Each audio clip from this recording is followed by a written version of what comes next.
ಪ್ರೀತಿಯ ವಿದ್ಯಾರ್ಥಿಗಳೇ, ಹಿಂದಿನ ತರಗತಿಯಲ್ಲಿ ದ್ವಿತೀಯ PUC ಸಮಾಜಶಾಸ್ತ್ರದ 4ನೇ ಅಧ್ಯಾಯ ಅವಿಭಕ್ತ ಕುಟುಂಬ, ಇದರಲ್ಲಿ ಅವಿಭಕ್ತ ಕುಟುಂಬದ ಅರ್ಥ, ಗುಣಲಕ್ಷಣಗಳು, ಅದೇ ರೀತಿ ಅವಿಭಕ್ತ ಕುಟುಂಬದ ಪ್ರಕಾರಗಳ ಬಗ್ಗೆ ತಿಳಿದುಕೊಂಡಿದ್ದೀರಿ. ಇದೀಗ ಇಂದಿನ ತರಗತಿಯಲ್ಲಿ ಅವಿಭಕ್ತ ಕುಟುಂಬಕ್ಕೆ ಒಂದು ಉತ್ತಮ ಉದಾಹರಣೆಯಾಗಿ ನರಸಿಂಗನವರ ಅವಿಭಕ್ತ ಕುಟುಂಬ, ಅವಿಭಕ್ತ ಕುಟುಂಬದ ಅನುಕೂಲಗಳು, ಅನಾನುಕೂಲಗಳು, ಅದೇ ರೀತಿ ಅವಿಭಕ್ತ ಕುಟುಂಬದ ರಚನಾತ್ಮಕ ಪರಿವರ್ತನೆಗಳನ್ನು ಇಂದಿನ ತರಗತಿಯಲ್ಲಿ ನಾವು ಅಧ್ಯಯನ ಮಾಡಲಿಕ್ಕಿದ್ದೇವೆ. ಇದರಲ್ಲಿ ಮೊದಲನೆಯದಾಗಿ ಪಿತೃಪ್ರಧಾನ ಅವಿಭಕ್ತ ಕುಟುಂಬಕ್ಕೆ ಒಂದು ಉತ್ತಮ ಉದಾಹರಣೆಯಾಗಿ ನರಸಿಂಗನವರ ಅವಿಭಕ್ತ ಕುಟುಂಬ.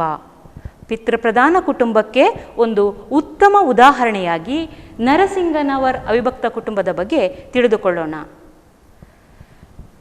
ನರಸಿಂಗನವರ ಕುಟುಂಬವು ಪಿತೃಪ್ರಧಾನ ಅವಿಭಕ್ತ ಕುಟುಂಬವಾಗಿದ್ದು ಅದು 206 ಜನ ಸದಸ್ಯರುಗಳನ್ನು ಒಳಗೊಂಡಿದೆ. ನರಸಿಂಗನವರ ಕುಟುಂಬವು ಪಿತೃಪ್ರಧಾನ ಕುಟುಂಬವಾಗಿದ್ದುಕೊಂಡು, ಪಿತೃಪ್ರಧಾನ ಅವಿಭಕ್ತ ಕುಟುಂಬವಾಗಿದ್ದುಕೊಂಡು 206 ಜನ ಸದಸ್ಯರನ್ನು ಒಳಗೊಂಡಿದೆ. ಇಂತಹ ಕುಟುಂಬ ಕರ್ನಾಟಕ ರಾಜ್ಯದ ಧಾರವಾಡ ಜಿಲ್ಲೆಯ ಲೋಕೂರು ಗ್ರಾಮದಲ್ಲಿದೆ. ಕರ್ನಾಟಕ ರಾಜ್ಯದ ಧಾರವಾಡ ಜಿಲ್ಲೆಯ ಲೋಕೂರು ಗ್ರಾಮದಲ್ಲಿದೆ. ಇಂತಹ 206 ಸದಸ್ಯರುಗಳನ್ನು ಒಳಗೊಂಡಿದ್ದುಕೊಂಡು ಅದು 5 ಪೀಳಿಗೆಗಳು ಅಥವಾ 5 ತಲೆಮಾರುಗಳ ಸದಸ್ಯರುಗಳನ್ನು ಒಳಗೊಂಡಂತಹ ಒಂದು ವಿಸ್ತೃತ ಅವಿಭಕ್ತ ಕುಟುಂಬವಾಗಿದೆ. 206 ಸದಸ್ಯರಿರುವ 5 ತಲೆಮಾರು ಅಥವಾ ಪೀಳಿಗೆಗಳನ್ನು ಒಳಗೊಂಡಂತಹ ಒಂದು ವಿಸ್ತೃತ ಅವಿಭಕ್ತ ಕುಟುಂಬವಾಗಿದೆ. ಇನ್ನು ಈ ನರಸಿಂಗನವರನವರ ಪೂರ್ಣ ಹೆಸರು ಭೀಮಣ್ಣ ಜೀನಪ್ಪ ನರಸಿಂಗನವರ್. ಇವರ ಪೂರ್ಣ ಹೆಸರು ಭೀಮಣ್ಣ ಜೀನಪ್ಪ ನರಸಿಂಗನವರ್. ಇವರ ವಯಸ್ಸು 72. ಸುಮಾರು 30 ವರ್ಷಗಳಿಂದ ಇಂತಹ ಒಂದು ಗಜ ಗಾತ್ರದ ಅವಿಭಕ್ತ ಕುಟುಂಬದ ನಿರ್ವಹಣೆಯನ್ನು ಈ ನರಸಿಂಗನವರು ನೋಡಿಕೊಳ್ತಾ ಇದ್ದಾರೆ. ಇಲ್ಲಿ ಕಳೆದ 30 ವರ್ಷಗಳಿಂದ ಬೃಹತ್ ಅಥವಾ ಗಜ ಗಾತ್ರದ ಅವಿಭಕ್ತ ಕುಟುಂಬದ ನಿರ್ವಹಣೆಯನ್ನು ನರಸಿಂಗನವರ್ ನೋಡಿಕೊಳ್ತಾ ಇದ್ದಾರೆ. ಇವರು ಕುಟುಂಬದ ಖರ್ಚು ವೆಚ್ಚಗಳನ್ನು ನಿರ್ವಹಿಸ್ತಾ ಇದ್ದಾರೆ. ಈ ನರಸಿಂಗನವರು ಏನು ಹೇಳ್ತಾರೆ ಅಂತೇಳಿದರೆ, ತಮ್ಮ ಹಿರಿಯರು ವಿಶ್ವಾಸ, ಜ್ಞಾನ, ನಂಬಿಕೆ ಅಥವಾ ಬುದ್ಧಿವಂತಿಕೆ ಇವುಗಳಿಂದಾಗಿ ನರಸಿಂಗನವರಿಗೆ ತಮ್ಮ ಹಿರಿಯರು ಅಧಿಕಾರವನ್ನು ನೀಡಿದ್ದಾರೆ. ಈ ಕುಟುಂಬದ ಕಾರ್ಯವನ್ನು ಅವರಿಗೆ ವಹಿಸಿದ್ದಾರೆ. ಇಂತಹ ಕಾರ್ಯವನ್ನು ನನಗೆ ನೀಡಿದ್ದು ನನ್ನ ಜವಾಬ್ದಾರಿಯನ್ನು ಹೆಚ್ಚಿಸಿದೆ. ಅದೇ ರೀತಿ ಈ ಕುಟುಂಬದ ಏಳಿಗೆಗಾಗಿ ನಾನು ಶ್ರಮಿಸ್ತೇನೆ ಎಂಬುದು ಈ ನರಸಿಂಗನವರನವರ ಅಭಿಪ್ರಾಯವಾಗಿದೆ. ಕುಟುಂಬದ ಹಿರಿಯರು ತಮ್ಮ ಜ್ಞಾನ, ಬುದ್ಧಿವಂತಿಕೆ ಮತ್ತು ವಿಶ್ವಾಸ ಇವುಗಳಿಂದಾಗಿ ಈ ಕುಟುಂಬದ ಕಾರ್ಯವನ್ನು ನನಗೆ ವಹಿಸಿದ್ದಾರೆ. ಈ ಕುಟುಂಬದ ಏಳಿಗೆಗಾಗಿ ನಾನು ಶ್ರಮಿಸ್ತೇನೆ ಮತ್ತು ಇದು ನನ್ನಲ್ಲಿ ಜವಾಬ್ದಾರಿಯನ್ನು ಕೂಡ ಮೂಡಿಸಿದೆ ಅಂತೇಳಿ ನರಸಿಂಗನವರ್ ಹೇಳ್ತಾರೆ, ಅಭಿಪ್ರಾಯವನ್ನು ವ್ಯಕ್ತಪಡಿಸಿದ್ದಾರೆ. ಈ ಕುಟುಂಬದ ಪ್ರಮುಖ ಉದ್ಯೋಗ ಕೃಷಿ. ಈ ಕುಟುಂಬವು ಸುಮಾರು 270 ಎಕರೆ ಭೂಮಿಯನ್ನು ಹೊಂದಿದೆ. 270 ಎಕರೆ ಭೂಮಿಯನ್ನು ಹೊಂದಿದೆ. ಈ ಭೂಮಿಯಿಂದ ವಾರ್ಷಿಕವಾಗಿ 6 ರಿಂದ 12 ಲಕ್ಷಗಳಷ್ಟು ಆದಾಯವನ್ನು ಗಳಿಸ್ತಾ ಇದ್ದಾರೆ. ಅದರಲ್ಲಿ 10 ಲಕ್ಷಗಳಷ್ಟು ಆದಾಯಗಳನ್ನು ಅವರು ಕೂಲಿಗಾರರು ಮತ್ತು ಕೃಷಿ ಸಲಕರಣೆಗಳನ್ನು ಖರೀದಿಸುವುದಕ್ಕೆ ವಿನಿಯೋಗಿಸ್ತಾ ಇದ್ದಾರೆ. ವಾರ್ಷಿಕವಾಗಿ ಬರುವಂತಹ ಆದಾಯ 6 ರಿಂದ 12 ಲಕ್ಷ.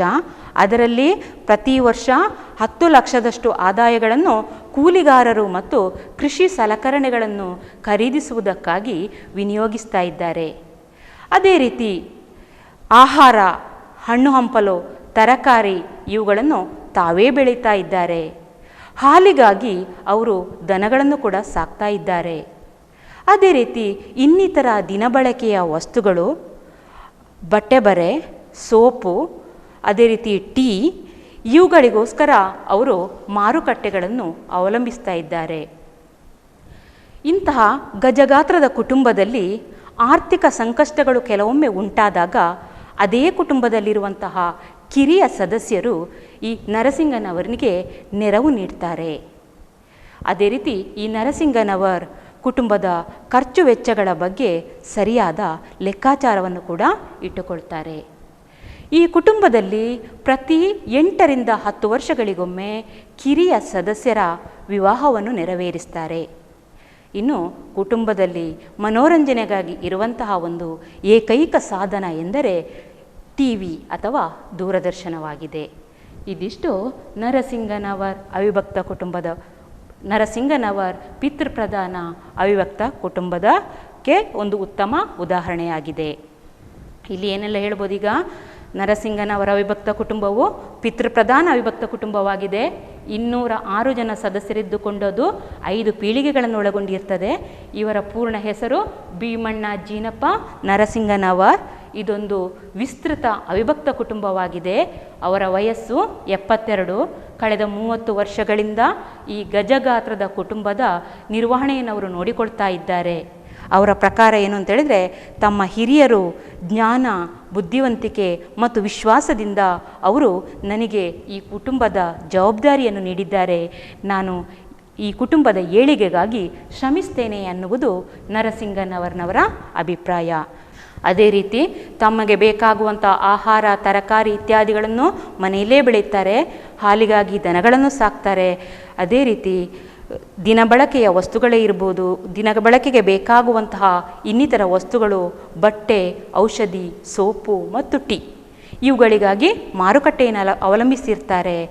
ಇನ್ನು ಕುಟುಂಬ ಆರ್ಥಿಕ ಸಂಕಷ್ಟಗಳಿಗೆ ಒಳಗಾದಾಗ ಅವರು ಕುಟುಂಬದ ಇತರ ಸದಸ್ಯರ ನೆರವನ್ನು ಪಡೆಯುತ್ತಾರೆ. ಅದೇ ರೀತಿ ಪ್ರತಿ 8 ರಿಂದ 10 ವರ್ಷಗಳಿಗೊಮ್ಮೆ ಕುಟುಂಬದ ಕಿರಿಯ ಸದಸ್ಯರ ವಿವಾಹವನ್ನು ಒಟ್ಟಾಗಿ ನೆರವೇರಿಸ್ತಾರೆ. ಅದೇ ರೀತಿ ಮನೋರಂಜನೆಗಾಗಿ ಇರುವಂತಹ ಒಂದು ಏಕೈಕ ಸಾಧನ ಎಂದರೆ ಟಿವಿ ಅಥವಾ ದೂರದರ್ಶನ.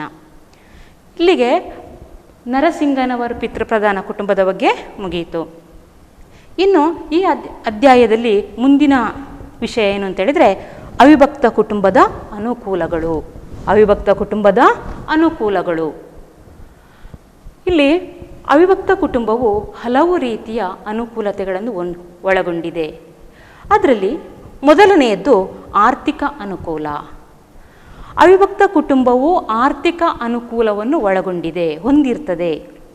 ಹೇಗೆ ಅದು ಆರ್ಥಿಕ ಅನುಕೂಲವನ್ನು ಹೊಂದಿರ್ತದೆ ಅಂತೇಳಿದರೆ, ಅವಿಭಕ್ತ ಕುಟುಂಬವು ತನ್ನ ಆಸ್ತಿಯನ್ನು ಸಣ್ಣ ಸಣ್ಣ ಹಿಡುವಳಿಗಳಾಗಿ ವಿಭಜಿಸುವುದನ್ನು ತಪ್ಪಿಸುತ್ತದೆ.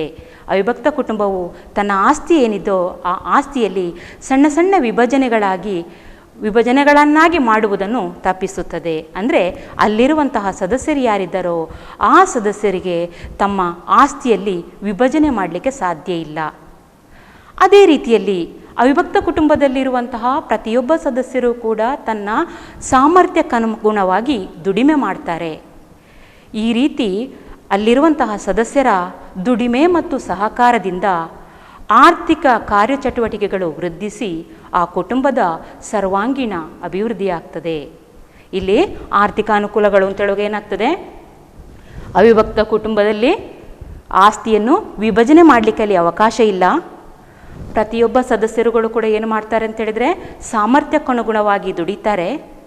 ಹೀಗೆ ಪ್ರತಿಯೊಬ್ಬ ಸದಸ್ಯರುಗಳು ಮಾಡುವಂತಹ ದುಡಿಮೆ ಮತ್ತು ಸಹಕಾರಗಳಿಂದಾಗಿ ಕಾರ್ಯಚಟುವಟಿಕೆಗಳು ವೃದ್ಧಿಸ್ತದೆ. ಆ ಮೂಲಕ ಕುಟುಂಬದ ಸರ್ವಾಂಗೀಣ ಅಭಿವೃದ್ಧಿಯಾಗ್ತದೆ. ಇದು ಆರ್ಥಿಕ ಅನುಕೂಲ, ಮೊದಲನೇ ಅಂಶ. ಎರಡನೇ ಅಂಶ ಸದಸ್ಯರ ಸಂರಕ್ಷಣೆ. ಅವಿಭಕ್ತ ಕುಟುಂಬದಲ್ಲಿ ಸದಸ್ಯರಿಗೆ ಸಂರಕ್ಷಣೆ ಇದೆ. ಅವಿಭಕ್ತ ಕುಟುಂಬದಲ್ಲಿರುವಂತಹ ಪ್ರತಿಯೊಬ್ಬ ಸದಸ್ಯರಿಗೂ ಕೂಡ ತನ್ನ ಜೀವನದ ಪ್ರತಿಯೊಂದು ಹಂತದಲ್ಲಿಯೂ ಕೂಡ ಸಂರಕ್ಷಣೆ ಮಾಡಲಾಗ್ತದೆ. ಇಲ್ಲಿ ಪ್ರತಿಯೊಂದು ಹಂತ ಅಂತೇಳುವಾಗ ಆ ಹಂತಗಳು ಯಾವುದು ಅಂತ ಹೇಳಿದರೆ, ಜನನ, ಬಾಲ್ಯ, ಯೌವನ, ಪ್ರೌಢಾವಸ್ಥೆ, ಅದೇ ರೀತಿ ವೃದ್ಧಾಪ್ಯ. ಈ ಎಲ್ಲ ಹಂತಗಳಲ್ಲಿಯೂ ಕೂಡ ಅವಿಭಕ್ತ ಕುಟುಂಬವು ಅಲ್ಲಿರುವಂತಹ ಸದಸ್ಯರಿಗೆ ಸಂರಕ್ಷಣೆಯನ್ನು ಮಾಡ್ತದೆ. ಅಂದರೆ ಅರ್ಥ ಇಲ್ಲಿ ಅವಿಭಕ್ತ ಕುಟುಂಬವು ಸದಸ್ಯರಿಗೆ ಮೂಲಭೂತ ಅವಶ್ಯಕತೆಗಳನ್ನು ಒದಗಿಸಿಕೊಡ್ತದೆ. ಅದೇ ರೀತಿ ಅವಿಭಕ್ತ ಕುಟುಂಬದಲ್ಲಿ ಇರುವಂತಹ ಮಾನಸಿಕವಾಗಿ ಮತ್ತು ದೈಹಿಕವಾಗಿ ಸಮಸ್ಯೆಗೊಳಗಾದಂಥ ವ್ಯಕ್ತಿಗಳು ಯಾರಿದ್ದಾರೋ, ರೋಗ ರುಜಿನಗಳೇ ಇರ್ಬೋದು, ಸಾವು ನೋವುಗಳೇ ಇರ್ಬೋದು, ಇನ್ನಿತರ ಸಂಕಷ್ಟಗಳಿಗೆ ಸಂಬಂಧಪಟ್ಟ ಹಾಗೆ ಅವಿಭಕ್ತ ಕುಟುಂಬವು ಸದಸ್ಯರಿಗೆ ಪರಸ್ಪರ ನೆರವು ನೀಡ್ತದೆ. ಇದು ಏನನ್ನು ತಿಳಿಸ್ತದೆ ಅಂತೇಳಿದರೆ, ಅವಿಭಕ್ತ ಕುಟುಂಬದಲ್ಲಿರುವಂತಹ ಸದಸ್ಯರಿಗೆ ಸಂರಕ್ಷಣೆ ಇದೆ, ಅಂದರೆ ತಮ್ಮ ಮೂಲಭೂತ ಅವಶ್ಯಕತೆಗಳನ್ನು ಈಡೇರಿಸಲಾಗುತ್ತದೆ. ಮೂರನೇ ಪಾಯಿಂಟ್ ಮನರಂಜನೆ. ಅವಿಭಕ್ತ ಕುಟುಂಬದಲ್ಲಿ ಮನರಂಜನೆಯನ್ನು ಗಳಿಸುವುದಕ್ಕೆ ಸಾಧ್ಯತೆ ಇದೆ. ಇಲ್ಲಿ ಯಾವ ರೀತಿ ಮನರಂಜನೆಯನ್ನು ಗಳಿಸ್ಬೋದು ಅಂತ ಹೇಳಿದರೆ, ಅಲ್ಲಿ ಹಿರಿಯರು, ಮನೆಯಲ್ಲಿರುವಂತಹ ತುಂಬ ಹಿರಿಯರು ಮತ್ತು ಕಿರಿಯರ ನಡುವಿನ ಮಕ್ಕಳಾಟಿಕೆಗಳೇ ಇರ್ಬೋದು, ಅದೇ ರೀತಿ ತುಂಬ ಹಿರಿಯರ ಹಾಸ್ಯ, ಅದೇ ರೀತಿ ನೀತಿಕಥೆಗಳೇ ಇರ್ಬೋದು, ಮನೆಗಳಲ್ಲಿ ಇರುವಂತಹ ಸಣ್ಣ ಮಕ್ಕಳು ಯಾರಿದ್ದಾರೋ ಅವರ ತೊದಲು ನುಡಿಗಳೇ ಇರ್ಬೋದು, ಇವುಗಳು ಮನರಂಜನೆಯನ್ನು ನೀಡುತ್ತದೆ.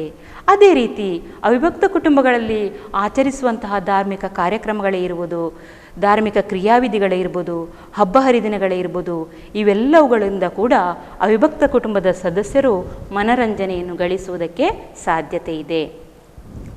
ಈ ರೀತಿ ಮನರಂಜನೆಯನ್ನು ಪಡೆಯುವಂಥದ್ದು ಏನಿದೆಯೋ ಅದು ಆ ಸದಸ್ಯರಿಗೆ ತಮ್ಮಲ್ಲಿ ಏಕತೆಯನ್ನು ಮೂಡಿಸುವುದಕ್ಕೆ ಸಾಧ್ಯವಾಗ್ತದೆ. ಆ ಸದಸ್ಯರು ತಮ್ಮಲ್ಲಿ ಏಕತೆಯನ್ನು ಮೂಡಿಸಲಿಕ್ಕೆ ಸಾಧ್ಯ ಆಗ್ತದೆ. ಮನರಂಜನೆಗೆ ಸಂಬಂಧಿಸಿದಂತೆ ಮನೆಯಲ್ಲಿರುವಂತಹ ತುಂಬ ಹಿರಿಯರು ಮತ್ತು ಕಿರಿಯರ ನಡುವಿನ ಮಕ್ಕಳಾಟಿಕೆ, ತುಂಬ ಹಿರಿಯರು ಮಾಡುವಂತಹ ಹಾಸ್ಯಗಳೇ ಇರ್ಬೋದು, ಅಥವಾ ಅವರು ಹೇಳುವಂತಹ ನೀತಿಕಥೆಗಳೇ ಇರ್ಬೋದು, ಸಣ್ಣ ಮಕ್ಕಳ ತೊದಲು ನುಡಿಗಳೇ ಇರ್ಬೋದು, ಅದೇ ರೀತಿ ಧಾರ್ಮಿಕ ಆಚರಣೆಗಳು, ಹಬ್ಬ ಹರಿದಿನಗಳನ್ನು ಆಚರಿಸುವಂತಹದ್ದು, ಇವೆಲ್ಲವುಗಳು ಕೂಡ ಅವಿಭಕ್ತ ಕುಟುಂಬದ ಸದಸ್ಯರಿಗೆ ಮನರಂಜನೆಯನ್ನು ಒದಗಿಸುತ್ತದೆ. ಅಷ್ಟೇ ಅಲ್ಲ, ಅವರಲ್ಲಿ ಏಕತೆ ಮೂಡುವುದಕ್ಕೂ ಕೂಡ ಕಾರಣ ಆಗ್ತದೆ. ನಾಲ್ಕನೇ ಅಂಶ ವ್ಯಕ್ತಿತ್ವ ವಿಕಾಸ. ನಾಲ್ಕನೇ ಅಂಶ ವ್ಯಕ್ತಿತ್ವ ವಿಕಾಸ.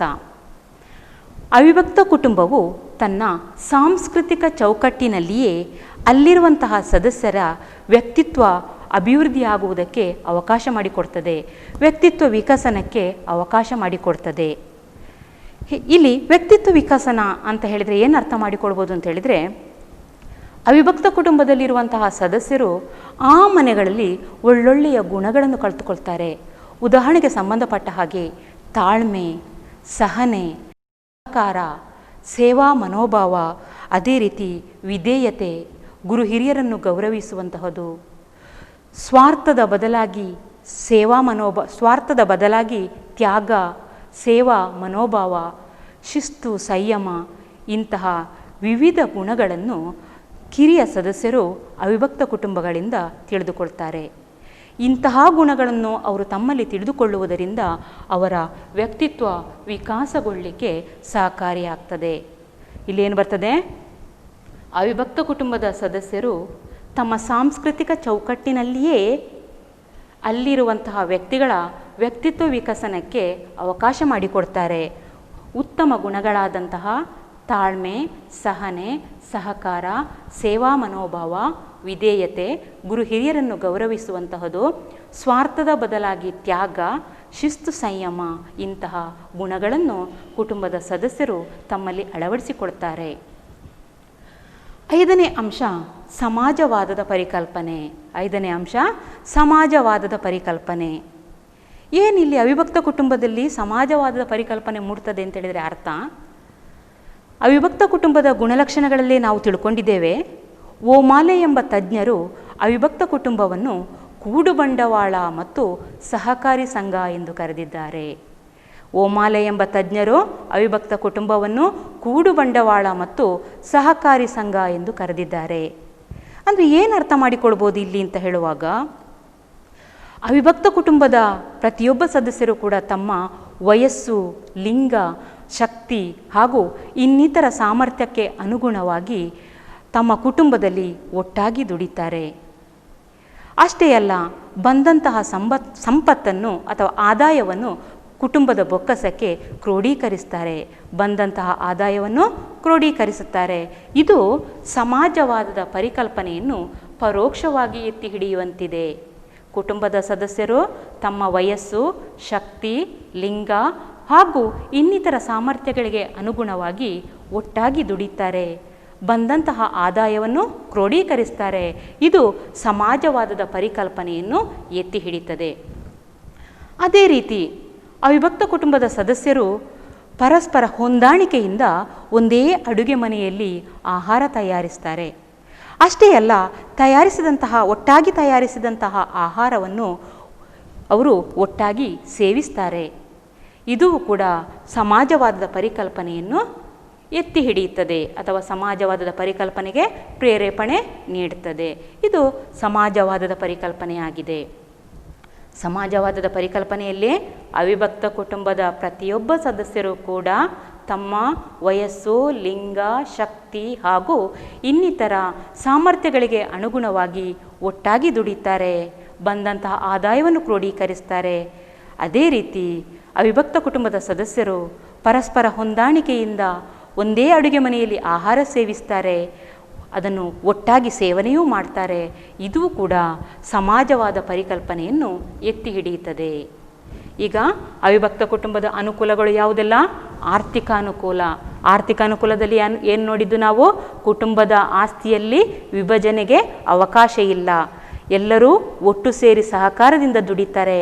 ಆ ಮೂಲಕ ಆರ್ಥಿಕ ಅಭಿವೃದ್ಧಿ ಆಗ್ತದೆ, ಕುಟುಂಬದ ಸರ್ವಾಂಗೀಣ ಬೆಳವಣಿಗೆಯೂ ಆಗ್ತದೆ.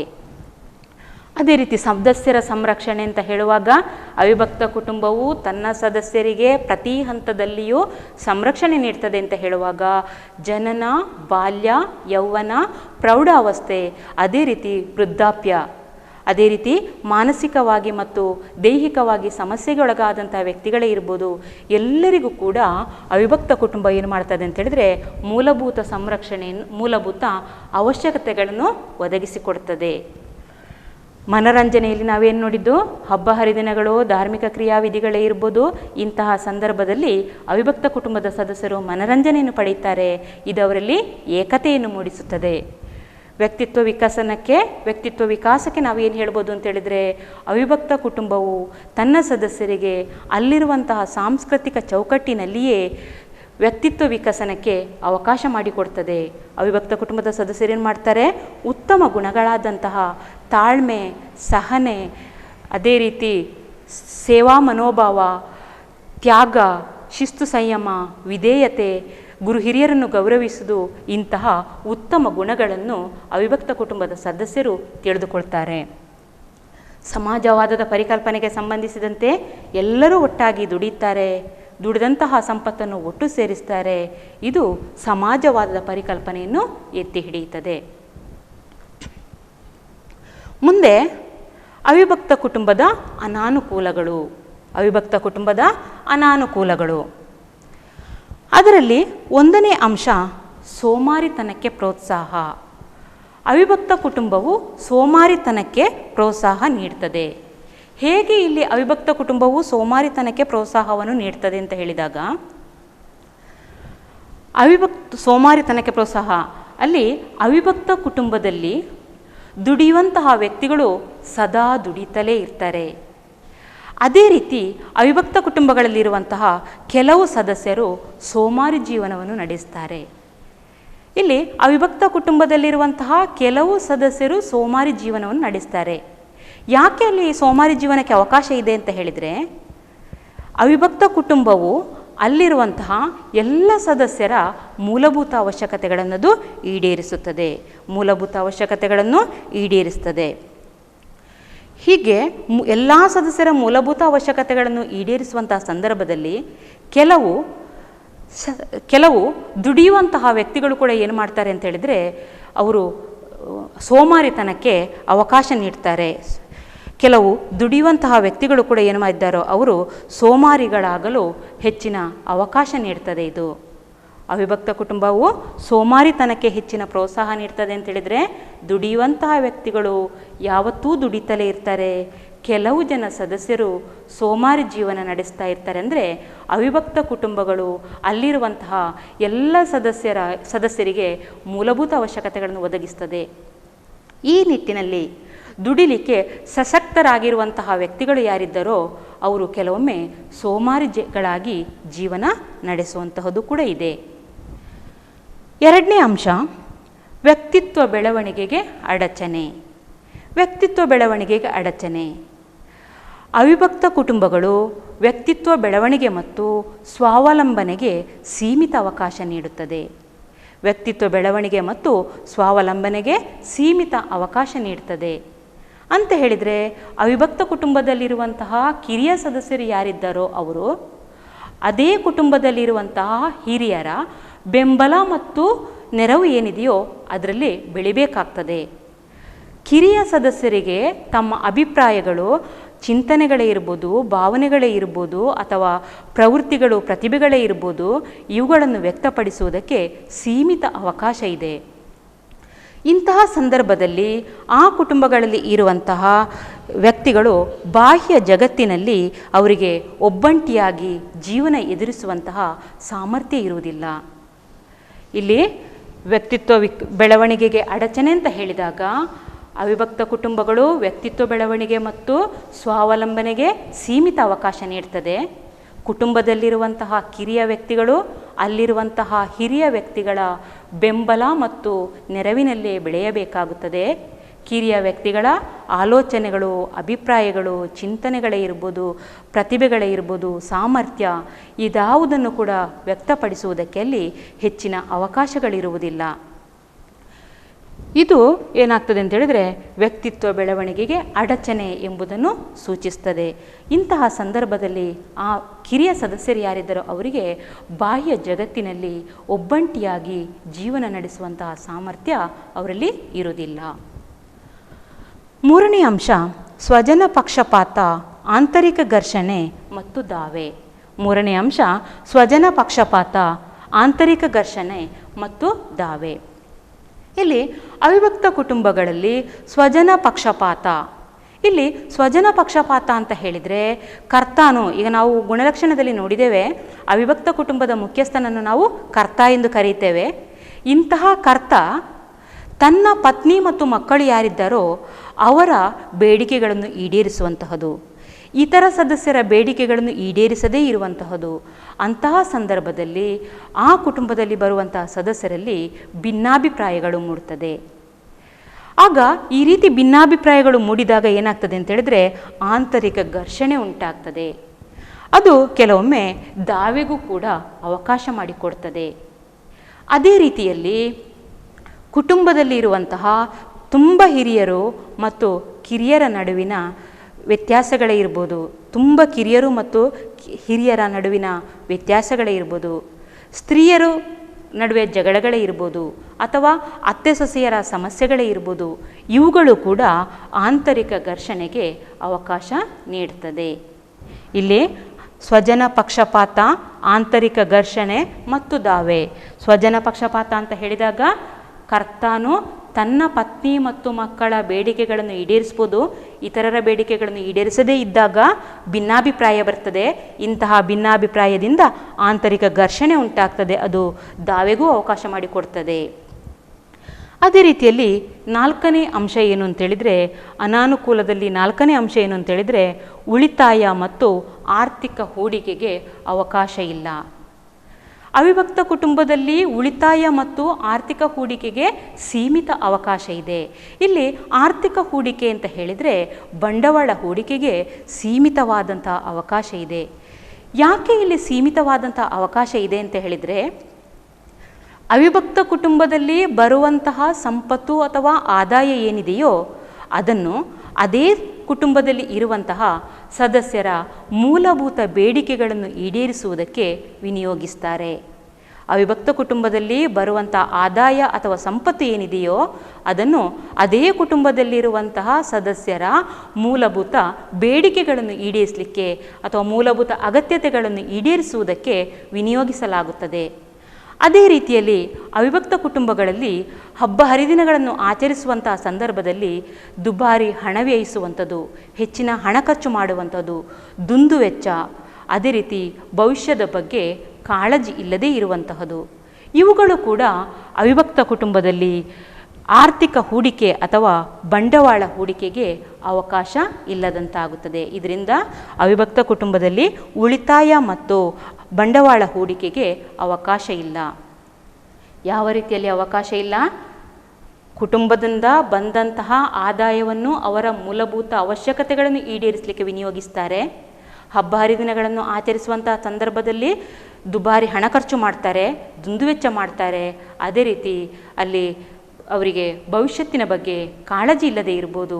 ಇವೆಲ್ಲ ಕಾರಣಗಳಿಂದಾಗಿ ಉಳಿತಾಯ ಮತ್ತು ಆರ್ಥಿಕ ಹೂಡಿಕೆಯಲ್ಲಿ ಅವಕಾಶ ಇಲ್ಲ. ಅವಿಭಕ್ತ ಕುಟುಂಬದ ಅನಾನುಕೂಲದಲ್ಲಿ ಕೊನೆಯ ಅಂಶ ಏನು ಅಂತೇಳಿದರೆ, ಸಾಮಾಜಿಕ ಚಲನೆಗೆ ಮಾರಕ ಮತ್ತು ಕೆಳಮಟ್ಟದ ಸ್ತ್ರೀಯರ ಸ್ಥಾನಮಾನ. ಇಲ್ಲಿ ಅವಿಭಕ್ತ ಕುಟುಂಬಗಳು ವೈಯಕ್ತಿಕ ಬೆಳವಣಿಗೆಗೆ ಮಾರಕವಾಗಿದೆ.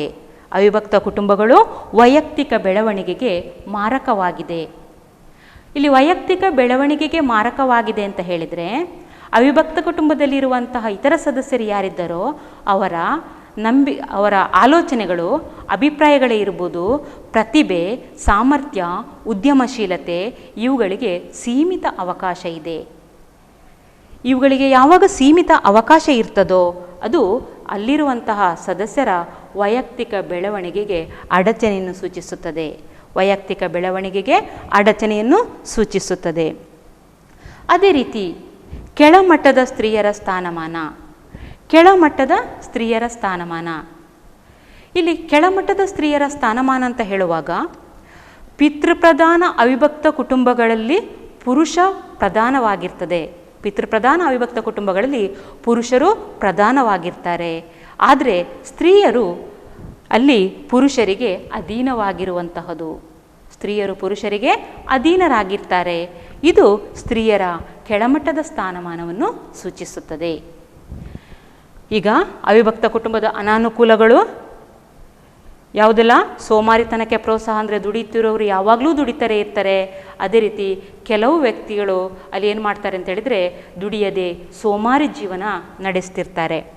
ವ್ಯಕ್ತಿತ್ವ ಬೆಳವಣಿಗೆಗೆ ಅಡಚಣೆ ಅಂತ ಹೇಳಿದರೆ, ಅಲ್ಲಿ ಇರುವಂತಹ ಕಿರಿಯ ವ್ಯಕ್ತಿಗಳ ಪ್ರತಿಭೆ, ಸಾಮರ್ಥ್ಯ, ಉದ್ಯಮಶೀಲತೆ, ಪ್ರವೃತ್ತಿ ಇರ್ಬೋದು, ಅಭಿಪ್ರಾಯಗಳೇ ಇರ್ಬೋದು, ಇವುಗಳನ್ನು ವ್ಯಕ್ತಪಡಿಸುವುದಕ್ಕೆ ಸೀಮಿತ ಅವಕಾಶ ಇದೆ. ಸ್ವಜನ ಪಕ್ಷಪಾತ, ಆಂತರಿಕ ಘರ್ಷಣೆ ಮತ್ತು ದಾವೆ ಅಂತ ಹೇಳುವಾಗ, ಅವಿಭಕ್ತ ಕುಟುಂಬದ ಮುಖ್ಯಸ್ಥ ಕರ್ತ ಅವನು ತನ್ನ ಪತ್ನಿ ಮತ್ತು ಮಕ್ಕಳ ಬೇಡಿಕೆಗಳನ್ನು ಈಡೇರಿಸುತ್ತಿದ್ದು, ಇತರ ಸದಸ್ಯರ ಬೇಡಿಕೆಗಳನ್ನು ಈಡೇರಿಸದೇ ಇದ್ದಾಗ ಅವರುಗಳೊಳಗೆ ಭಿನ್ನಾಭಿಪ್ರಾಯಗಳು ಬರ್ತದೆ. ಆಗ ಅದು ಆಂತರಿಕ ಘರ್ಷಣೆ ಉಂಟಾಗ್ತದೆ. ಅಲ್ಲಿ ಅದೇ ರೀತಿ ದಾವೆಗೂ ಅವಕಾಶ ಮಾಡಿಕೊಡ್ತದೆ. ಉಳಿತಾಯ ಮತ್ತು ಆರ್ಥಿಕ ಹೂಡಿಕೆಗೆ ಅವಕಾಶ ಇಲ್ಲ ಅಂತ ಹೇಳುವಾಗ ಅಲ್ಲಿ ಅರ್ಥ ಬರುವಂತಹ ಆದಾಯವೆಲ್ಲ ಸದಸ್ಯರ ಮೂಲಭೂತ ಅವಶ್ಯಕತೆಗಳನ್ನು ಈಡೇರಿಸುವುದಕ್ಕೆ ವಿನಿಯೋಗಿಸ್ತಾರೆ. ಹಬ್ಬ ಹರಿದಿನಗಳ ಸಂದರ್ಭದಲ್ಲಿ ದುಂದುವೆಚ್ಚ ಮಾಡ್ತಾರೆ. ಇದರಿಂದ ಅಲ್ಲಿ ಉಳಿತಾಯ ಮತ್ತು ಆರ್ಥಿಕ ಹೂಡಿಕೆಗೆ ಅವಕಾಶ ಇಲ್ಲ. ಸಾಮಾಜಿಕ ಚಲನೆಗೆ ಮಾರಕ. ಇಲ್ಲಿ ಸಾಮಾಜಿಕ ಚಲನೆಗೆ ಮಾರಕ ಅಂತ ಹೇಳಿದರೆ, ವ್ಯಕ್ತಿಗಳ ವೈಯಕ್ತಿಕ ಬೆಳವಣಿಗೆಗೆ ಅವಕಾಶ ಇಲ್ಲ. ಇಲ್ಲಿ ವ್ಯಕ್ತಿಗಳ ವೈಯಕ್ತಿಕ ಬೆಳವಣಿಗೆಗೆ ಸೀಮಿತ ಅವಕಾಶ ಅಂತ ಹೇಳಿದರೆ, ಅಲ್ಲಿರುವಂಥ ವ್ಯಕ್ತಿಗಳ ಅಭಿಪ್ರಾಯಗಳು, ಉದ್ಯಮಶೀಲತೆ, ಪ್ರವೃತ್ತಿ, ಪ್ರತಿಭೆ ಇವುಗಳನ್ನು ವ್ಯಕ್ತಪಡಿಸುವುದಕ್ಕೆ ಅವಕಾಶ ಇಲ್ಲ. ಕೆಳಮಟ್ಟದ ಸ್ತ್ರೀಯರ ಸ್ಥಾನಮಾನ ಅಂತ ಹೇಳುವಾಗ, ಪಿತೃಪ್ರಧಾನ ಕುಟುಂಬದಲ್ಲಿ ಪುರುಷರು ಪ್ರಧಾನವಾಗಿದ್ದುಕೊಂಡು ಸ್ತ್ರೀಯರು ಪುರುಷರಿಗೆ ಅಧೀನರಾಗಿರ್ತಾರೆ. ಇದು ಸ್ತ್ರೀಯರ ಕೆಳಮಟ್ಟದ ಸ್ಥಾನಮಾನವನ್ನು ಸೂಚಿಸುತ್ತದೆ. ಇಲ್ಲಿ ಅವಿಭಕ್ತ ಕುಟುಂಬದ ಅನುಕೂಲಗಳನ್ನು 5 ಮಾರ್ಕಿಗೆ, ಅದೇ ರೀತಿ ಅವಿಭಕ್ತ ಕುಟುಂಬದ ಅನಾನುಕೂಲಗಳನ್ನು ಕೂಡ 5 ಮಾರ್ಕಿಗೆ ಪರೀಕ್ಷೆಗೆ ಕೇಳುವಂತಹ ಸಾಧ್ಯತೆಗಳಿದೆ. ಈಗ ಅವಿಭಕ್ತ ಕುಟುಂಬದ ಪರಿವರ್ತನೆಗಳ ಬಗ್ಗೆ ತಿಳಿದುಕೊಳ್ಳೋಣ. ಅವಿಭಕ್ತ ಕುಟುಂಬದ ಪರಿವರ್ತನೆಗಳನ್ನು 2 ಪ್ರಕಾರಗಳಾಗಿ ವಿಂಗಡಿಸಲಾಗಿದೆ. ಅವಿಭಕ್ತ ಕುಟುಂಬದ ಪರಿವರ್ತನೆಗಳನ್ನು 2 ಪ್ರಕಾರಗಳಾಗಿ ವಿಂಗಡಿಸಲಾಗಿದೆ. ಅದರಲ್ಲಿ ಒಂದನೇದು ಅವಿಭಕ್ತ ಕುಟುಂಬದಲ್ಲಿನ ರಚನಾತ್ಮಕ ಪರಿವರ್ತನೆಗಳು. ಅವಿಭಕ್ತ ಕುಟುಂಬದ ರಚನಾತ್ಮಕ ಪರಿವರ್ತನೆಗಳು. ಅದೇ ರೀತಿ ಎರಡನೇದು ಅವಿಭಕ್ತ ಕುಟುಂಬದ ಕಾರ್ಯದಲ್ಲಾದಂತಹ ಪರಿವರ್ತನೆಗಳು. ಅವಿಭಕ್ತ ಕುಟುಂಬದಲ್ಲಾದ ಕಾರ್ಯಾತ್ಮಕ ಪರಿವರ್ತನೆಗಳು.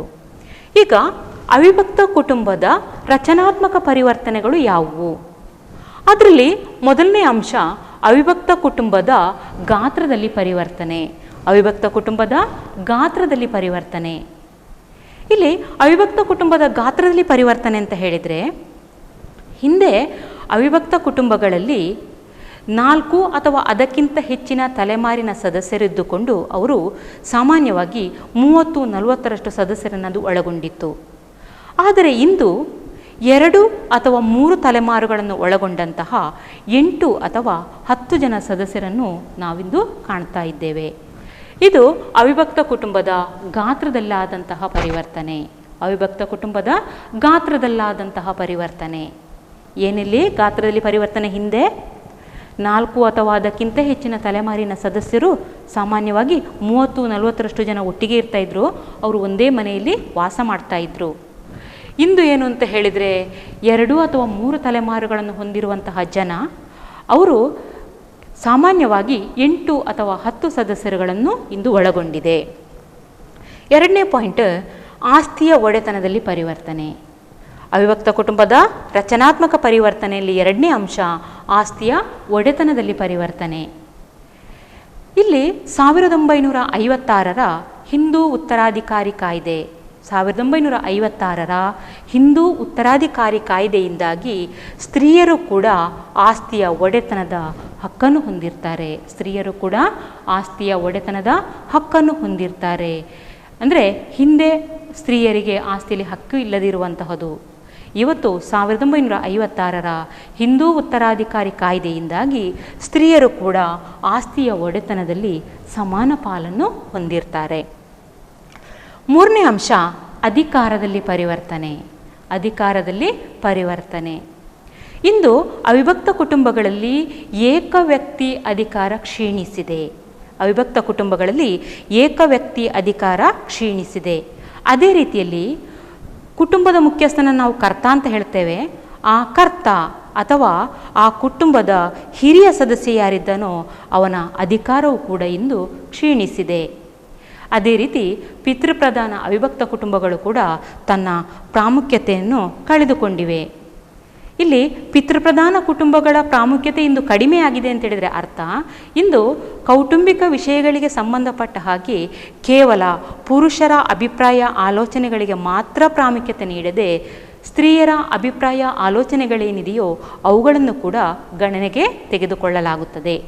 ಇಲ್ಲಿ ಅಧಿಕಾರದಲ್ಲಿ ಪರಿವರ್ತನೆ ಅಂತ ಹೇಳಿದರೆ ಹಿಂದೆ ಕರ್ತನಿಗೆ ಪೂರ್ಣ ಅಧಿಕಾರ ಇತ್ತು ಕೌಟುಂಬಿಕ ವಿಷಯಗಳಿಗೆ ಸಂಬಂಧಪಟ್ಟ ಹಾಗೆ. ಇಂದು ಕರ್ತನ ಅಧಿಕಾರ ಕ್ಷೀಣಿಸಿದೆ. ಅಂದರೆ ಏಕ ವ್ಯಕ್ತಿ ಅಧಿಕಾರ ಇವತ್ತು ಕ್ಷೀಣಿಸಿದೆ. 4ನೇ ಅಂಶ ಸ್ತ್ರೀಯರ ಅಂತಸ್ತು ಮತ್ತು ಸ್ಥಾನಮಾನದಲ್ಲಿ ಪರಿವರ್ತನೆ. ಸ್ತ್ರೀಯರ ಅಂತಸ್ತು ಮತ್ತು ಸ್ಥಾನಮಾನದಲ್ಲಿ ಪರಿವರ್ತನೆ. ಇಲ್ಲಿ ಸ್ತ್ರೀಯರ ಅಂತಸ್ತು ಮತ್ತು ಸ್ಥಾನಮಾನದಲ್ಲಿ ಪರಿವರ್ತನೆ ಅಂತ ಹೇಳಿದಾಗ ಸಮಾಜ ಸುಧಾರಕರೇ ಇರ್ಬೋದು. ಅದೇ ರೀತಿ ಭಾರತ ದೇಶ ಸ್ವಾತಂತ್ರ್ಯವಾದ ಮೇಲೆ ಮತ್ತು ಸ್ವಾತಂತ್ರ್ಯವಾದ ಪೂರ್ವದಲ್ಲಿ ಜಾರಿಗೆ ತಂದಂತಹ ಹಲವಾರು ಸಾಮಾಜಿಕ ಶಾಸನಗಳೇನಿದೆಯೋ ಇವುಗಳಿಂದಾಗಿ ಸ್ತ್ರೀಯರ ಸ್ಥಾನಮಾನದಲ್ಲಿ ನಾವು ಉನ್ನತ ಮಟ್ಟವನ್ನು ಕಾಣ್ತಾ ಇದ್ದೇವೆ. ಈಗ ಉದಾಹರಣೆಯಾಗಿ ಹೇಳುತ್ತಿದ್ದರೆ ಸಮಾಜ ಸುಧಾರಕರಾದಂತಹ ರಾಜಾರಾಮ್ ಮೋಹನ್ ರಾಯ್, ಈಶ್ವರಚಂದ್ರ ವಿದ್ಯಾಸಾಗರ್, ಕೇಶವಚಂದ್ರ ಸೇನ್, ಜ್ಯೋತಿರಾವ್ ಫುಲೆ, ಪಂಡಿತ್ ರಮಾಬಾಯಿ ಇವರೆಲ್ಲರೂ ಮಾಡಿದಂತಹ ಪರಿಶ್ರಮ ಮತ್ತು ಹೋರಾಟದಿಂದಾಗಿ ಇವತ್ತು ಸ್ತ್ರೀಯರ ಸ್ಥಾನಮಾನ ಉನ್ನತ ಮಟ್ಟಕ್ಕೇರಿದೆ. ಅದೇ ರೀತಿ ಭಾರತ ದೇಶ ಸ್ವಾತಂತ್ರ್ಯವಾಗುವ ಪೂರ್ವದಲ್ಲಿ ಮತ್ತು ಭಾರತ ದೇಶ ಸ್ವಾತಂತ್ರ್ಯವಾದ ಮೇಲೆ ಜಾರಿಗೆ ತಂದಂತಹ ಹಲವಾರು ಕಾಯ್ದೆಗಳಿಂದಾಗಿ ಏನಾಗಿದೆ ಅಂತ ಹೇಳಿದ್ರೆ ಇವತ್ತು ಸ್ತ್ರೀಯರ ಸ್ಥಾನಮಾನ ಉನ್ನತ ಮಟ್ಟಕ್ಕೆ ಏರಿದೆ. 5ನೇ ಅಂಶ ಜೀವನ ಸಂಗಾತಿ ಆಯ್ಕೆಗಳು ಮತ್ತು ಸಂಬಂಧಗಳಲ್ಲಿ ಪರಿವರ್ತನೆ. ಜೀವನ ಸಂಗಾತಿ ಆಯ್ಕೆಗಳು ಮತ್ತು ಸಂಬಂಧಗಳಲ್ಲಿ ಪರಿವರ್ತನೆ.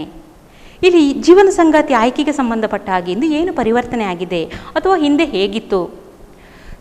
ಇಲ್ಲಿ ಸಾಂಪ್ರದಾಯಿಕ ಅವಿಭಕ್ತ ಕುಟುಂಬಗಳಲ್ಲಿ ಹಿರಿಯರು ಒಪ್ಪಿ ನಿಶ್ಚಯಿಸಿದ ವೈವಾಹಿಕ ಸಂಬಂಧಗಳಿಗೆ ಕಿರಿಯರು ಒಪ್ಪಬೇಕಾಗಿತ್ತು ಅಂತೇಳಿದರೆ ವೈಯಕ್ತಿಕ ಸ್ವಾತಂತ್ರ್ಯಗಳಿರಲಿಲ್ಲ. ತಮ್ಮ ಬಾಳ ಸಂಗಾತಿಯನ್ನು ಆಯ್ಕೆ ಮಾಡುವುದಕ್ಕೆ ಅವಿಭಕ್ತ ಕುಟುಂಬದಲ್ಲಿರುವಂತಹ ಕಿರಿಯರಿಗೆ ಸ್ವಾತಂತ್ರ್ಯ ಇರಲಿಲ್ಲ. ಆದರೆ ಇಂದು ಈ ವಿಷಯದಲ್ಲಿ ನಾವು ಪರಿವರ್ತನೆಯನ್ನು ಕಾಣ್ತೇವೆ. ಏನು ಅಂತೇಳಿದರೆ ವಿವಾಹವಾಗುವಂತಹ ಯುವಕ ಯುವತಿಯರು ಅದೇ ರೀತಿ ಆ ಮನೆಗಳಲ್ಲಿರುವಂತಹ ಹಿರಿಯರು ಎರಡೂ ವರ್ಗಗಳ ಸಹಮತದಿಂದ ಇವತ್ತು ಕಿರಿಯರ ಜೀವನ ಸಂಗಾತಿ ಆಯ್ಕೆ ಆಗ್ತಾ ಇದೆ. ಈಗ ಜೀವನ ಸಂಗಾತಿ ಆಯ್ಕೆಗಳು ಮತ್ತು ಸಂಬಂಧಗಳಲ್ಲಿ ಪರಿವರ್ತನೆ ಅಂತ ಹೇಳುವಾಗ ಸಾಂಪ್ರದಾಯಿಕ ಅವಿಭಕ್ತ ಕುಟುಂಬಗಳಲ್ಲಿ ಹಿಂದೆ ಹಿರಿಯರು ಒಪ್ಪಿ ನಿಶ್ಚಯಿಸಿದ ವೈವಾಹಿಕ ಸಂಬಂಧಗಳಿಗೆ ಕಿರಿಯರು ಒಪ್ಪಬೇಕಾಗಿತ್ತು. ಅವರಿಗೆ ವ್ಯಕ್ತಿಗತ ಸ್ವಾತಂತ್ರ್ಯ ಇರಲಿಲ್ಲ. ಆದರೆ ಇಂದು ಯುವ ಜನತೆ ಮತ್ತು ಹಿರಿಯರು ಎರಡೂ ವರ್ಗಗಳ ಸಹಮತದಿಂದ ಇವತ್ತು ಜೀವನ ಸಂಗಾತಿ ಆಯ್ಕೆ ನಡೆಯುತ್ತದೆ. ಮುಂದೆ 6ನೇ ಅಂಶ ಅತ್ತೆ ಸೊಸೆಯರ ಸಂಬಂಧಗಳಲ್ಲಿ ಪರಿವರ್ತನೆ. ಅತ್ತೆ ಸೊಸೆಯರ ಸಂಬಂಧಗಳಲ್ಲಿ ಕೂಡ ಇಂದು ಪರಿವರ್ತನೆಯನ್ನು ನಾವು ಕಾಣ್ತಾ ಇದ್ದೇವೆ. ಹಿಂದೆ ಅತ್ತೆ ಸೊಸೆ ಮತ್ತು ಮಾವ ಇವರುಗಳ ನಡುವೆ ತುಂಬ ಅಂತರ ಇತ್ತು. ಇಲ್ಲಿ ತುಂಬ ಅಂತರ ಇತ್ತು. ಈಗೊಂದು ಉದಾಹರಣೆಯಾಗಿ ಹೇಳುವುದಿದ್ರೆ, ಸೊಸೆಯಾದವಳು ಮಾವನ ಎದುರು ಮುಖ ಎತ್ತಿ ನಡೆಯುವ ಹಾಗೆ ಇರಲಿಲ್ಲ ಹಿಂದೆ. ಆದರೆ ಇಂತಹ ತಾರತಮ್ಯ ಇಂದು ಕಡಿಮೆಯಾಗಿದೆ. ಈ ರೀತಿಯ ತಾರತಮ್ಯಗಳು ಕಡಿಮೆಯಾಗಿದ್ದುಕೊಂಡು ಇವತ್ತು ಅತ್ತೆ ಸೊಸೆ ಮಾವ ಯಾರೇ ಇರ್ಬೋದು, ಇವರೆಲ್ಲರುಗಳು ಕೂಡ ಏನು ಮಾಡ್ತಾರೆ ಅಂತ ಹೇಳಿದ್ರೆ ಅನ್ಯೋನ್ಯ ಮತ್ತು ಆತ್ಮೀಯ ಸಂಬಂಧದಿಂದ ಜೀವನ ಮಾಡ್ತಾ ಇದ್ದಾರೆ.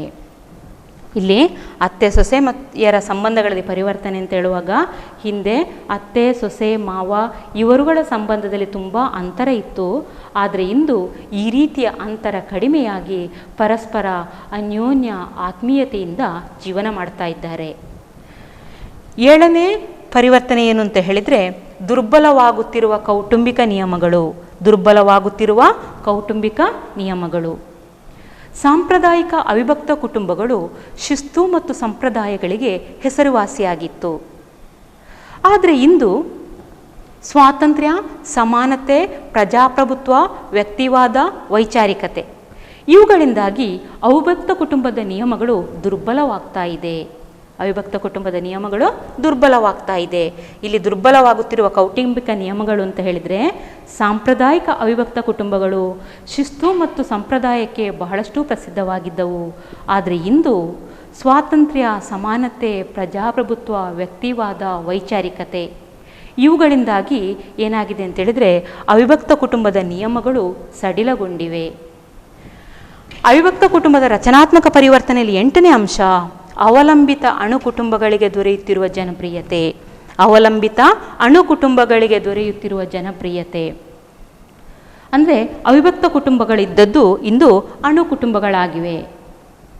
ಇಲ್ಲಿ ಹೇಗೆ ಅಣು ಕುಟುಂಬಗಳಾಗಿವೆ ಅಂತ ಹೇಳಿದಾಗ ಅರ್ಥ ಇಲ್ಲಿ ಆಧುನಿಕ ಶಿಕ್ಷಣ, ಉದ್ಯೋಗ, ಅದೇ ರೀತಿ ಆರ್ಥಿಕ ಸ್ವಾತಂತ್ರ್ಯಗಳು ಇವುಗಳಿಂದಾಗಿ ಗ್ರಾಮೀಣ ಪ್ರದೇಶದ ಅವಿಭಕ್ತ ಕುಟುಂಬಗಳಲ್ಲಿರುವಂತಹ ಯುವ ಜನತೆ ತಮ್ಮ ಕುಟುಂಬದಿಂದ ದೂರವಾಗಿ ನಗರ ಪ್ರದೇಶಗಳಲ್ಲಿ ವಾಸಿಸುವಂತಹ ಅನಿವಾರ್ಯತೆ ಇಂದು ಉಂಟಾಗಿದೆ. ಅವಿಭಕ್ತ ಕುಟುಂಬಗಳಲ್ಲಿ ಏನಾಗಿದೆ ಇವತ್ತು? ಅವಿಭಕ್ತ ಕುಟುಂಬಗಳಿಂದು ಅಣು ಕುಟುಂಬಗಳಾಗಿವೆ. ಅಂದರೆ ಅರ್ಥ ಇಲ್ಲಿ ಬರುವಂಥದ್ದು ಆಧುನಿಕ ಶಿಕ್ಷಣ, ಉದ್ಯೋಗ ಮತ್ತು ಆರ್ಥಿಕ ಸ್ವಾತಂತ್ರ್ಯ ಇವುಗಳಿಂದಾಗಿ ಅವಿಭಕ್ತ ಕುಟುಂಬಗಳಲ್ಲಿ ಇರುವಂತಹ ಯುವ ಜನತೆ ಅವಿಭಕ್ತ ಕುಟುಂಬದಿಂದ ದೂರವಾಗಿ ನಗರ ಪ್ರದೇಶಗಳಲ್ಲಿ ವಾಸಿಸುವಂತಹ ಅನಿವಾರ್ಯತೆ ಉಂಟಾಗಿದೆ. ಈ ರೀತಿ ನಗರ ಪ್ರದೇಶಗಳಲ್ಲಿ ವಾಸಿಸಿದರೂ ಕೂಡ ಕಷ್ಟ ಸನ್ನಿವೇಶಗಳೇ ಇರ್ಬೋದು, ಕಷ್ಟ ಪರಿಸ್ಥಿತಿಗಳೇ ಇರ್ಬೋದು, ಸುಖ ಸಂತೋಷದ ವಿಷಯಗಳೇ ಇರ್ಬೋದು, ಇಂತಹ ಸಂದರ್ಭದಲ್ಲಿ ನಗರದಲ್ಲಿ ಇರುವಂತಹ ಅಣು ಕುಟುಂಬದ ಸದಸ್ಯರು ಯುವ ಜನತೆ ಯಾರಿದ್ದಾರೋ ಅವರು ತಮ್ಮ ಮೂಲ ಕುಟುಂಬದೊಂದಿಗೆ ಸಂಬಂಧ ಬೆಳೆಸಿಕೊಳ್ತಾರೆ. ಅದೇ ಮೂಲ ಕುಟುಂಬದೊಂದಿಗೆ ಪರಸ್ಪರ ನೆರವು ಪಡೆಯುತ್ತಾರೆ. ಇದಿಷ್ಟು ಅವಿಭಕ್ತ ಕುಟುಂಬದಲ್ಲಾದಂತಹ ರಚನಾತ್ಮಕ ಪರಿವರ್ತನೆ. ಮೊದಲೇನಿಂದ ಹೇಳಿದ್ದು ನಾವು ಅವಿಭಕ್ತ ಕುಟುಂಬದಲ್ಲಿ ಪರಿವರ್ತನೆ.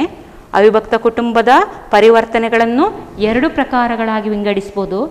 ಒಂದು ರಚನಾತ್ಮಕ ಪರಿವರ್ತನೆಗಳು, ಎರಡನೇದ್ದು ಕಾರ್ಯಾತ್ಮಕ ಪರಿವರ್ತನೆಗಳು.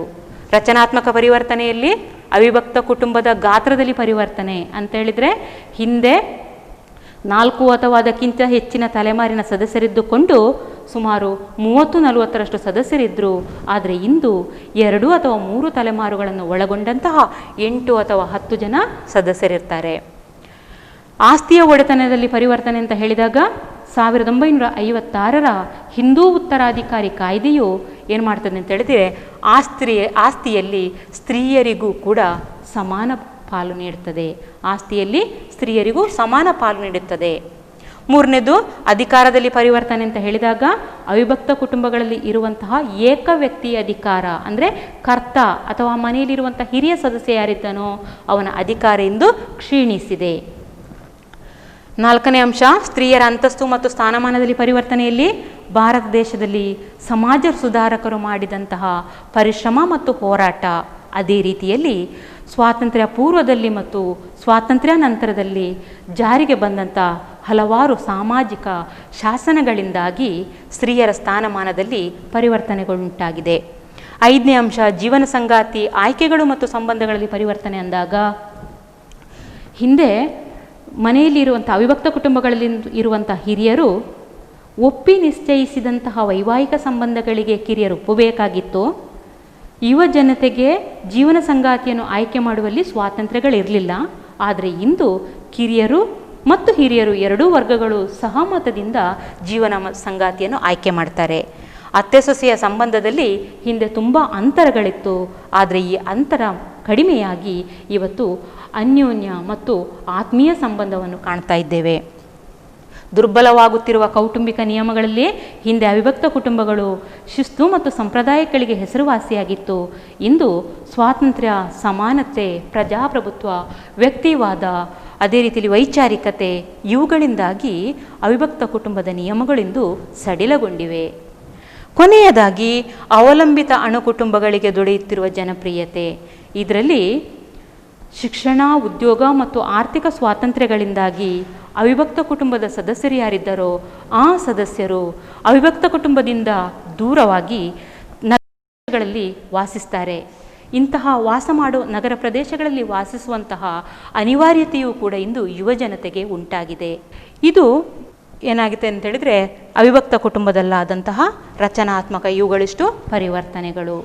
ಇಲ್ಲಿ ಇವತ್ತಿನ ತರಗತಿಯಲ್ಲಿ ನಾವು ಮಾಡಿದಂತಹ ವಿಷಯಗಳಲ್ಲಿ ನರಸಿಂಗನವರ ಅವಿಭಕ್ತ ಕುಟುಂಬದ ಬಗ್ಗೆ ಟಿಪ್ಪಣಿ ಬರೀರಿ ಅಂತೇಳಿ 5 ಮಾರ್ಕಿಗೆ ಕೇಳ್ತಾರೆ.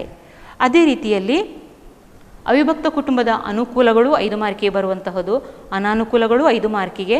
5 ಮಾರ್ಕಿಗೆ ಕೆಳದೇ ಇರುವಂತಹ ಸಂದರ್ಭದಲ್ಲಿ ಅವಿಭಕ್ತ ಕುಟುಂಬದ 2 ಅನುಕೂಲಗಳನ್ನು ತಿಳಿಸಿ. ಅದೇ ರೀತಿ 2 ಮಾರ್ಕಿಗೆ ಅವಿಭಕ್ತ ಕುಟುಂಬದ ಅನಾನುಕೂಲಗಳನ್ನು 2 ಬರೆಯಿರಿ ಅಂತೇಳಿ ಕೇಳ್ತಾರೆ. ಅದೇ ರೀತಿಯಲ್ಲಿ 5 ಮಾರ್ಕಿನ ಪ್ರಶ್ನೆಗಾದರೆ ಅವಿಭಕ್ತ ಕುಟುಂಬದಲ್ಲಾದ ರಚನಾತ್ಮಕ ಪರಿವರ್ತನೆಗಳನ್ನು ವಿವರಿಸಿ ಅಂತೇಳಿ 5 ಮಾರ್ಕಿಗೆ ಕೇಳ್ತಾರೆ.